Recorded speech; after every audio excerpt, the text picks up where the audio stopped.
그래서 구루들의 책을 보시면 경험이라는 게 있어요. 뭐든지 도제식이에요. 그러니까 잘하는 사람들한테 노하우를 받아야 돼요. 사실은 제도권이 있는다는 거는 아직 돈을 못 벌었다는 거잖아요. 그리고 이제 방송에 나오시는 분들은 돈을 못 벌었다는 거잖아요. 근데 구루들은 돈을 벌었거든요. 그리고 그 사람들의 수많은 노하우가 거기 있어요. 뭐 기법, 뭐 매매 스킬 이런 것들은 뭐 올드한 거라고 생각할 수 있겠지만 일단 그들의 마음가짐, 사실 저는 주식 매매의 70%는 좀 마음가짐만 생각하거든요. 대부분 보면은 감정이 많이 개입이 돼서 그릇 때 매매를 하세요. 하루에도 수백 번씩 시세를 보는 것도 그것 중 하나거든요. 그래서 구루들의 책을 보면은 일단 마음의 그런 준비가 되고 또 좋은 종목을 고르는 거, 그리고 매스미디어에 따라서 흔들리지 않는 거, 그리고 매스미디어와 군중 심리에 대해서 굉장히 자세하게 설명한 책들이 많이 있습니다. 그 책들에 대해서는 제가 나중에 따로 이제 말씀을 드릴 일이 있으면 좋겠어요. 저 같은 경우에도 한 1년 가까이 독서 모임을 온라인에서 했었거든요. 그래서 한 50권 정도에 가까운 그런 책들을 가지고 서로 이제 이야기를 나누고 막 그랬었습니다. 매일 주말마다 서평을 나누면서 책을 보면서 이제 공부를 하는 거죠. 그렇게 되니까 이제 사람들이 좀 뭔가 좀 변화가 되기 시작을 해요. 일단 마음의 평화가 오기 시작을 하고 막 부안해동하는 매매, 그리고 폭락장에서도 의연하게 대처하는 방법, 물량들이 털리지 않는 것들, 이런 것들을 배우니까 많은 분들이 좀 고마워하시고 그랬던 기억이 있습니다. 그래서 저도 이제 보람을 많이 느꼈었고요. 예전에는 뭐 정말 과당 매매라든가 이런 것들이 굉장히 많았었어요, 솔직히 얘기를 하면. 근데 지금은 이제 그렇게 잘 안 하려고 합니다. 왜냐면 일단 주식에 대한 비중들이 많이 이제 줄었어요. 그 수익 인정된 비중이 회사에서 인정하는 비중이 많이 줄었다는 겁니다.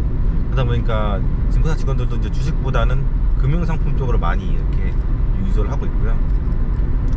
주식을 하는 계좌들이 생명력이 좀 짧아요. 그 얘기를 뭐냐면 이제 깡통을 찰 그런 가능성이 굉장히 높아요. 왜냐면은 아무리 증권사 직원이라 하더라도 주식으로 돈을 버는 건 쉽지는 않거든요. 그러다 보니까 고객 보호가 이제 최우선이 된 거고, 고객이 얼마나 보호가 되고 안 깨지느냐가 굉장히 중요해서 KPI 있잖아요. 증권사 직원에 대한 평가에서도 그것도 굉장히 중요합니다. 얼마나 계좌가 오랫동안 잘 버티냐. 그렇기 때문에 예전처럼 막 엄청 막 회전율 돌리고 막 이런 거보다, 이러면 이제 요즘은 이제 증권사 직원들이 이거 좀 적당히 하시고, 이렇게 너무 소형주 막 이렇게 돌아간 거 말고 좀 대형주들 안전한 거 위주로 하시라, 이렇게 아마 이렇게 얘기를 할 거예요. 그리고 이제 너무 이제 젊은 직원들보다는 좀 경험이 있는 직원들 있잖아요. 이런 직원들이 조금 나을 것 같아요. 왜냐면 주식시장이라는 것도 결국에는 개인의 빅데이터가 쌓이고 경험이 쌓여야 되거든요. 근데 너무 젊은 직원들은 혈기영상하다 보니까, 뭐 저도 그래요. 저도 그렇게 했는데 계속해서 이제 너무 열심히 하다 보니까, 근데 아직 실력은 안 된 거고, 아까도 얘기 드렸지만 이제 도제식으로 공부를 한다고 하는데 1년 2년 된 사원 대리들이 얼마나 주식을 잘하겠어요. 그러니까 어느 정도 경험이 되는 과장이나 차장급 정도가 괜찮은 것 같아요. 아무래도 과장이면은 젊으니까 조금 시장에 대한 대처하는 능력이라든가 이런 것들이 조금 이제 나을 수도 있고, 그리고 이제 제가 이제 펀드에 대해서 좀 설명을 드릴게요. 금융상품에 대해서 설명을 드리겠습니다. 펀드는 하지 마십시오. 일단 우리나라 펀드 수수료가 2%대 중반이잖아요. 주식형 같은 경우에는 중후반 막 이러잖아요. 이게 장난이 아닙니다. 5년이면 15%예요. 거의 15%. 이게 이제 뭐 복리로 따지면 10% 넘어가죠. 와, 펀드로 15% 벌어보셨나요? 쉽지 않잖아요. 근데 5년 동안 앉아서 15% 깨먹은 거니까, 사실은 이게 금융위기나 이런 특별하게 폭락점 때 들어간 펀드들 아니고서는 수익을 많이 낸 펀드는 찾아보기가 진짜 힘들어요. 물론 많이 깨지는 확률도 적긴 적은데, 어쨌든 그 펀드는 참 이익을 내기도 쉽지 않고, 오히려 이제 인사이트 펀드처럼 깨진 것들만 수록해 보이고, 왜냐면 그런 것들은 워낙 사람들이 많이 들어갔잖아요. 시기도 그렇고. 그리고 이제 증권사 가면은 처음에는 잘 나가는 펀드를 소개를 시켜줘요. 근데 잘 나가는 펀드는 진짜 하면 안 돼요. 일단은 그 투자 자산이라는 게 잘 나가게 되면은 나중에 결국에는 이렇게 내려가거든요. 산이 높으면 골도 깊다라는 증시 격언이 있어요. 그러니까 만약에 유가가 최근 3개월, 6개월 동안 굉장히 좋았어. 그러면 이제 증권사에서는 유가 관련된 상품 WTI 펀드 이거 밀어 이렇게 나오거든요. 안 돼요. 그 다음에 이제 하락밖에 없습니다. 그래서 증권사에서 추천하는 펀드를 사면 망하는 게 이제 그런 이유예요. 증권사에서 추천하지 않는 거, 오히려 이제 그동안 수익률이 안 좋았던 거, 이런 거 사시는 게 훨씬 나아. 그리고 이제 채권 혼합형 이런 거 있잖아요. 그런 건 더더욱 하시면 안 됩니다. 특히 지금같이 이제 금리 인상기잖아요. 또 채권의 가격이 이제 떨어질 거 아니에요. 그럼 진짜 안 좋죠. 그래서 채권 관련된 채권과 주식이 같이 들어가는 것들은 전혀 절대 하시면 안 됩니다. 그럼 뭐 사야 돼요? 이렇게 물어보고 싶으시겠죠? 인덱스 펀드 사십시오. 수수료도 훨씬 싸고요. 0. 몇 %대 이런 수수료 나오고요. 그리고 이제 내가 직접적으로 사고 팔기도 굉장히 간단하고, 그냥 주식시장 주식세 주문판 열어서 이제 사고 팔면 되니까 이게 가장 좋습니다. 그리고 뭐 다양한 것도 있고. 그런데 이제 레버리지는 하지 마십시오. 레버리지는 정말 단타형입니다. 레버리지는 펀드보다 3%씩 돼가는 펀드보다 훨씬 안 좋습니다. 왜냐면 이제 뭐 좀 알아보시면 아시겠지만, 이게 위로 갔다 아래로 갔다 1% 시장이 한다고 하잖아요. 그러면 3% 올라간 거랑 똑같이 리니어하게 3% 내려간 게 아니라 올라간 거에 대한 3%가 더 빠져요. 그러니까 파이가 커진 상태에서 3%가 빠진 거죠. 그러면 더 빠진 거죠. 이게 가랑비에 옷 젖듯이 진짜 시간이 지나면 엄청나게 커집니다. 원자재 관련된 거 있잖아요. 사실 저는 원자재는 뭐 레버리지든 뭐든 펀드든 뭐든 하면 안 된다고 생각합니다. 왜냐면 원자재는 진짜 신의 영역이에요. 신의 영역. 아무도 몰라요. 예를 들어서 지금 유가 때문에, 유가가 지금 막 120%까지 튀었었잖아요. 누가 알았겠어요? 이게 너무 많은 변수들이 많아서 유가는 진짜 힘들어요. 천연가스 마찬가지입니다. 원자재들은 같이 가거든요. 근데 얘네들은 변동폭이 너무 커요. 그리고 이제 원자재 같은 경우는 투기 세력이 이 시장의 70%를 다 장난치거든요. 그러면 이거를 개인들이 무슨 수로 이거를 네이키드하게 그냥 롱 사고 숏 사는데, 그러니까 상승장에 베팅하거나 아니면 하락에 베팅하거나 두 가지밖에 없잖아요. 근데 전문 투자자들은 약간 해칭이라는 걸 하면서 이렇게 약간의 큰 수익은 아니더라도 굉장히 안정적인 수익을 이렇게 얻을 수 있는 그런 파생 매매를 하거든요. 해칭을 하면서. 근데 개인들은 그게 안 되잖아요. 한마디 얘기하면 그냥 그 활활 불타는 그 장작 있잖아요. 거기다가 내 돈을 그냥 뿌리는 거랑 마찬가지. 완전 그냥 카지노 가서 그냥 계속 이렇게 하는 거랑 똑같습니다. 그리고 한번 원자재 파생 상품으로 돈을 벌잖아요. 그럼 이게 마약이에요. 왜냐면 너무 상승 하락폭이 크다 보니까 베팅한 방향이 잘 맞잖아요. 그러면 돈을 확 50%씩 막 100%씩 걸고 막 이러거든요. 처음에 이제 조그만 돈으로 시작을 해요. 그러다가 이제 자신감 얻어. 내가 타이밍 귀재였어. 버핏 돌건 귀재였어. 이런 얘기들 게시판 같은 데서 많이 봐요. 그러면 나중에 어떻게 된다? 지옥으로 가는 거죠. 울고 싶은 거, 울고 싶다 그런 거 많이 나와요. 그런 이야기들 많이 하거든요. 그 게시판 보면.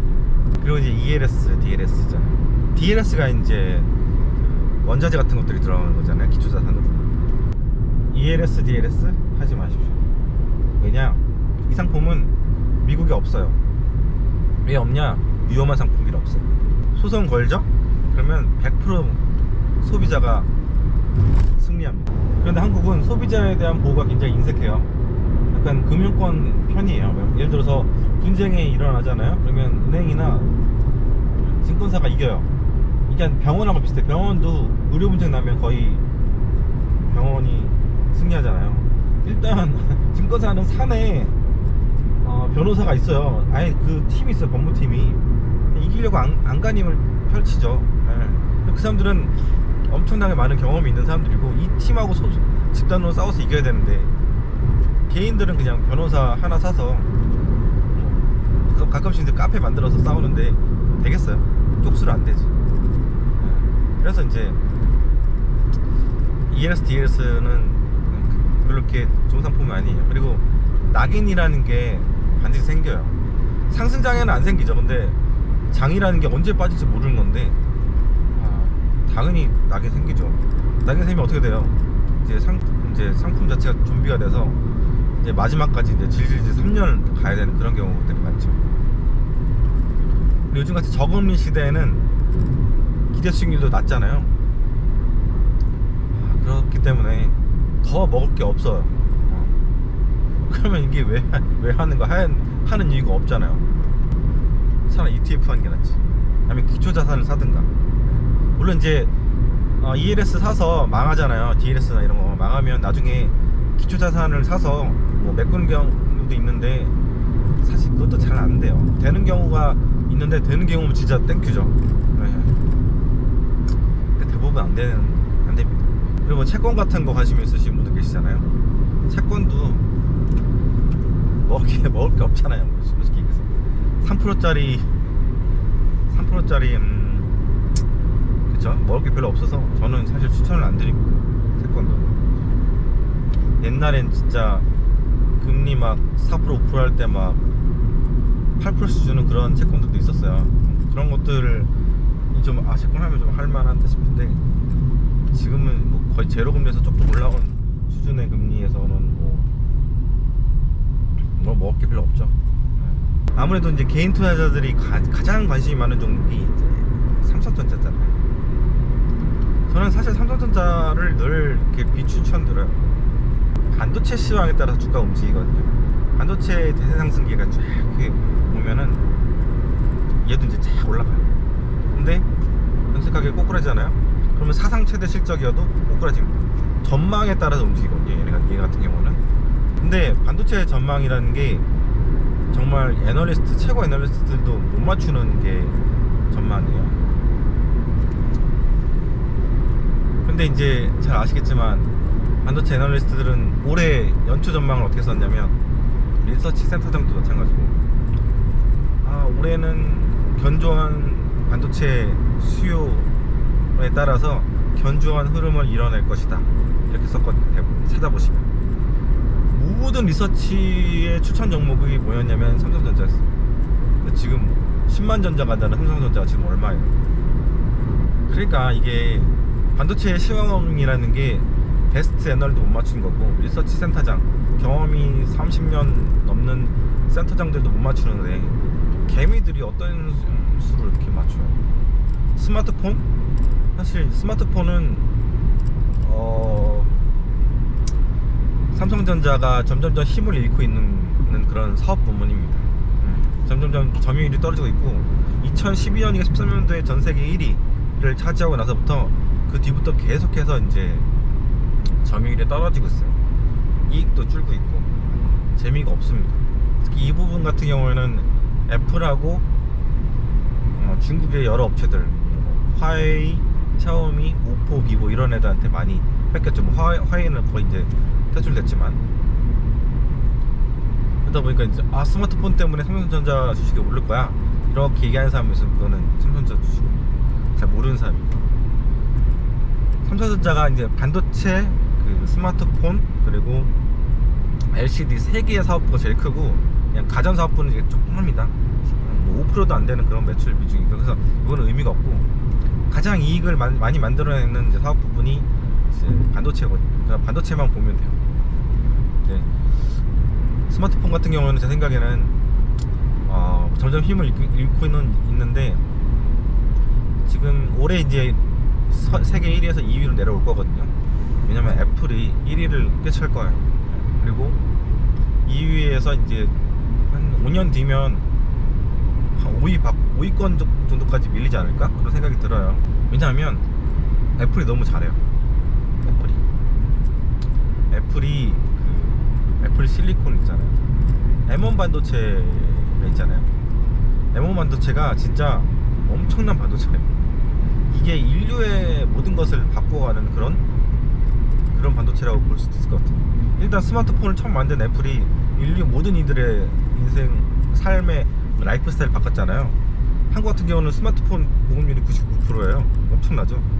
M1 반도체 같은 경우는 제가 설명을 드리면 CPU와 GPU를 합쳐놓은 겁니다. 정말 뭐 어떤 반도체 칩 메이커들도 하지 못한 거를 얘네들이 한 거예요.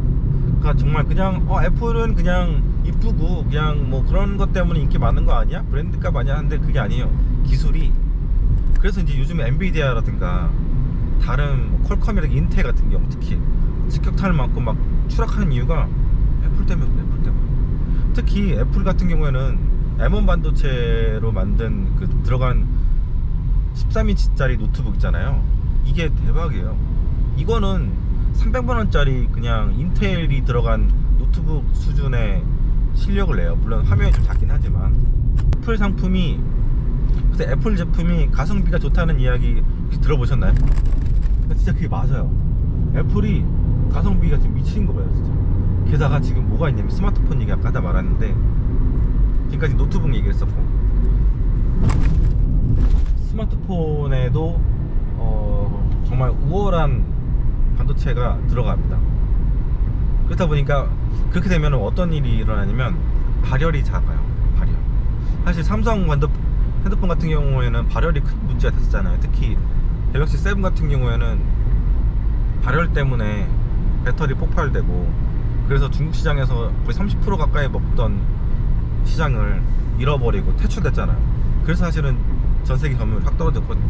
중국이 제일 큰 시장이니까. 근데 지금 보면 이번에 갤럭시 22 나왔잖아요. 이게 뭐 고시라고 해서 너무 이제 반도체 뿐만 아니라 모든 곳에 열이 발열을 못 잡은 거예요.